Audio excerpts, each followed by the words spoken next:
Hey guys, it's Sebastian from AskSebby, and today we are going to look at whether the green card from American Express is going to be worth it for you. Before we dive in, as always, consider giving this a thumbs up, and if you are someone new here, feel free to subscribe. In this video, we are going to look at the calculator and play with it. I'd recommend either playing with the calculator soon after watching the video or doing it while watching it. Two quick things before we do that though is that if you are someone who does not have an American Express relationship, it might make sense to hold off on applying for this card, even if you get good value, just because there's a really good targeted offer for the Platinum card for 100,000 points that is only really typically for people who don't have any other American Express cards. Number two is that it might not make sense to apply for this card if you are someone still under 524, if there are any cards that you're interested in from Chase. I'll talk about this a bit more in a future video, but I wanted to make sure that you guys weren't leaving money on the table. With that said, let's dive into the calculator. You're going to be able to access this by going to the blog post down below in the description box. We're going to be able to look into year one as well as year two. The big difference is that you have that intro bonus in that first year. I'm pretty sure a lot of you guys considering the card are going to be in year one, so let's run through that example. So in this top section, you are going to be able to select the bonus you're getting, the minimum spend, as well as the period. Actually, we need to look at whether you're eligible for the bonus. So if you're someone who currently has, or if you have had the green card in the past, you can't get that bonus. If you downgrade from a platinum card or a gold card to the green card, you also don't get a bonus for that. So if you are eligible for the bonus, we are going to have 3 different fields here, and it really just depends on the offer that you find. For the green card, I'd recommend looking around and taking the best offer that you find that works for you.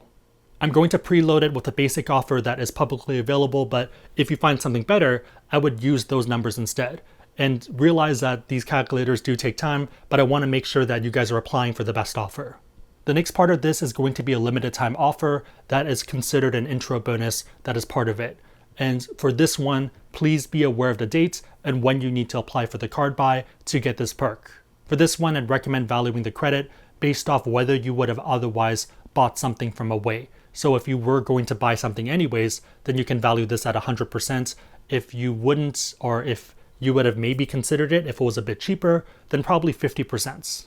Something I mentioned in the other video is that Mandy and I are both pretty big fans of Away. This is her luggage. I like the other ones better just because I feel like they're a bit lighter, but really just depends on you.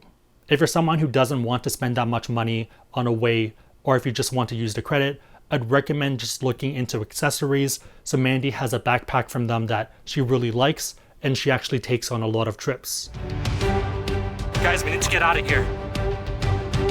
One of the core values of this channel is not to buy something that you don't really want. Side note, if you are someone who is looking to buy something, you can get $20 off. I'll put a referral link down below if you want to go use it. The next part of it is going to be your spend, so how much you spend in the categories that work for the card. I would look at this and only put the numbers that you would have otherwise spent. So for a lot of people, you might put $0 spent on the 1x back for everything else. The reason being that you probably have better cards that work for that everything else category, but just depends on your setup. You can also toggle this by monthly or yearly. I really just like to use yearly because I think it's a lot simpler. So with all of these multipliers and the spend that you're going to do, you're going to get a bunch of points. But the big thing here with American Express is how you use those points. I feel like if you're someone who is not looking to travel, or if you're someone who doesn't want to get the American Express Platinum Schwab card, then it's really hard to justify running an American Express setup because the points aren't going to be as valuable. For me and for a lot of other people who play this game, we end up only using MR points when you're getting at least 2 cents per point.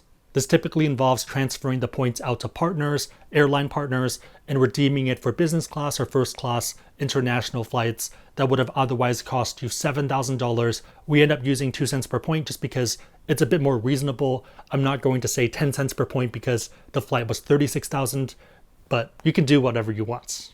So you can change this, you can say 3 cents per point or 10 cents per point, whatever works for you. I like to use 2 cents. If you're just looking to redeem from the portal, then you're only getting 1 cent per point back, so not really as good value. And I'd argue that there's other platforms, other systems that you can run that are probably a bit better. Based off what you select, we have the value of the points in year 1 as well as long-term, so year 2 and onwards. The next part of this is going to be the credits that you get and how you value those credits. So pretty much the same thing that we did with the away credit. If you are someone who doesn't care about that perk, then it's $0. If you are someone who would have otherwise gotten it anyways, then that full 100%. For both, I feel like 50% is pretty reasonable, so about $50, just because you probably have a different lounge card, and if you wanted clear, if you were going to get that anyways, you probably would have gotten it already. Also be careful that for clear, it's only going to be for 1 year. When you look at TSA PreCheck as well as global entry, that's 4 years. So here we have the annual fee, and then we subtract the tangible credits and the value that you're deriving from them. This gets you the effective annual fee. So we have the cost minus the net tangible credits. Since this is sometimes confusing for people, I think the easiest way to think of it is imagine if you were going to a country rodeo or something and it was $20 to get in, but if you buy that ticket, they give you a $10 voucher to buy food with. It's pretty much an effective fee of $10 to go in. Theoretically, if this number is negative, then you're technically coming out ahead even if you don't spend money on the card, and then technically it's a keeper card. Next is going to be the benefits that you're getting from American Express. So this is going to be all of those other insurance benefits. For me, and I think for a lot of other people, this is going to be $0 because it's probably not your first card. You probably have other cards with similar or better benefits. If not though, then feel free to value this. Maybe it's $50, maybe it's $100. I think you need to sit down and decide. So I think we're near the home stretch. This final bottom section is pretty much tying everything together, and this is going to be your expected value. Expected value is pretty much all of the benefits that you get minus the cost that you're paying. Building stuff like this does take a lot of time as well as effort, if and only if the offers that are on our website are competitive for the credit card. Very easy way to support us is going to be using those links. And if they are not competitive, then maybe consider using those links for a different card in the future. Please make sure that you are getting the best offer for you. Outside of credit cards, some people have asked me why I don't have a Patreon, and the big reason is because I would rather find ways that don't cost you anything that can still support the channel. We're going to be reviewing a few different personal finance apps, such as investing ones as well as capital management ones. If you want to support us, then recommend signing up for those before we review them, just to get a bit of a head start. Some of those are going to be referral links, some of them are going to be affiliate links, but that's also a very easy way to support the channel, and links are going to be down below in the description box.